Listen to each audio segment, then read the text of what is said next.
মুখে মুখে দৈ লাগি আছে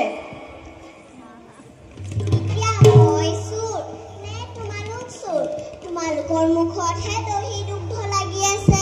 এৰা কৃষ্ণ হেমালি এৰা এতিয়া কোৱাচোন বিবাহৰ ঘৰত কিয় মনে মনে সোমাইছিলা তেনেহলে শুনা বাইসকল মই ঘৰৰ পৰা অহা বহুত পলম হ'ল আজি আমাৰ সৰু ডামৰী পোৱালি এটা হেৰাল তাক বিচাৰি বিচাৰি মোৰ ঘৰ বুলি তোমালোকৰ ঘৰতে সোমালো বেয়া নাপাবা বাইৰু সোমালা যদি সোমালা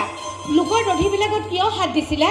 শুনা বাইসকল তোমালোকৰ দধিবোৰত গোটেই পৰুৱা পিম্পৰুৱা লাগি আছিল সেইবোৰ গুচাই দিবৰ বাবেহে সোমাইছিলো তুমি পৰুৱা পিম্পৰুৱা গুচাবৰ বাবেহে সোমাইছিলা যেতিয়া তোমাক এৰি দিয়া নহব আজি মোৰ ঘৰত কাইলৈ তোমালোকৰ ঘৰত হেৰা বাইসকল চোৰক আৰু লাই দিয়া নহব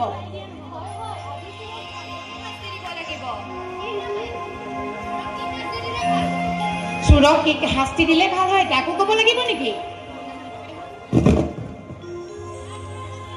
ধৰা ধৰা ভালদৰে আগুৰি ধৰা